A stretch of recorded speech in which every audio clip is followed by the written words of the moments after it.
In this video, we're going to be talking about a customer checklist. This is really something that you need to put together at the beginning of every project to kind of ensure yourself and your client that you fully understand the objective. Your initial research is really an essential and invaluable asset to you and your client. In many cases, you have really two customers. You have your client, the company that's commissioning the work, but you also have their customer or the end user. Here are a few of the many questions and considerations to add to your research arsenal. Do you fully understand the client's objectives? Now that sounds fairly obvious, right? But you have to be very methodical about taking good notes at the initial client meeting. They're going to disclose as much information as they can, but at the same time, it's important that you ask as many questions as possible, and there really are no bad questions at this point in the process. So really, you want to get down to some basic questions like, what's the project timeline? How much time do you have to complete your part of the process? What's the budget? Of all the various facets in the design process, who's responsible for what? Who's the project lead? Who will be scheduling the meeting? Remember that you'll be working more than likely as part of a team developing the product. So you'll need to extract information from marketing people, from engineers, software engineers, interface developers. It will vary project by project, but it's very important that you try and collect as much information at the front end of the project as possible. Companies spend a lot of time and money researching the demographic of their customer base. Demographics is really a definition of their customer, right? Their lifestyle, perhaps an age segment, 24 to 34-year-olds. It could be male or female. It can also be based on economic status, right? So this helps define product segments like entry level versus luxury and who buys those particular products. The product you're developing for your client may be part of an extended product line. So you need to understand the full range of products and where this fits in. You may want to go ahead and inquire about past product lines and the successes and failures that they've encountered in the past.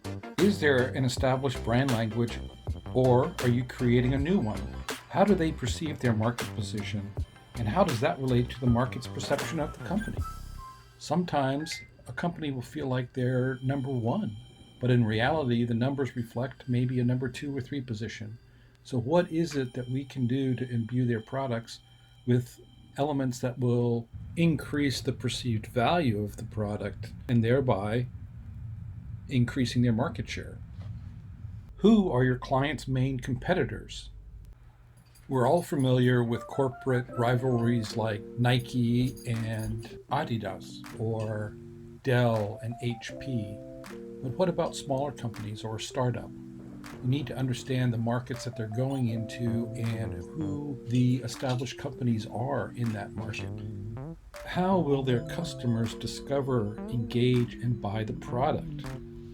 What are the sales and distribution channels? Big box, specialty, web? All these will have a dramatic impact on how we present the products to the consumer and design elements that go into them. It will also affect cost. Is it an entry-level product or high-end product? How is the product being packaged and shipped? What are the aspirational product attributes that the customer covets? This could be sustainability, eco-friendly, recyclability, humanitarian, intuitive functionality, etc. There are so many factors that go into a customer's purchasing decision. Traditionally, We could touch and distinguish between textures like grippy rubber or smooth chrome. We could smell the leather jacket or the scent of a wooden tool. But for most of us, how we analyze and purchase products has changed. We now order products online, including groceries and meals, and weigh our decisions on reviews and social media. We've lost the ability to actually engage with the product.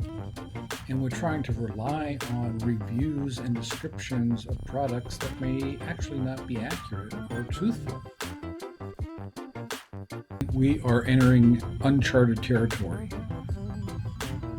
But we as designers have an obligation to continue to try to find ways of connecting the end user with the product, to form intuitive connections, emotive connections, and connections that can improve everyone's lives. Once completed, this research will help you better understand the history, culture, and business that's established your client in their industry.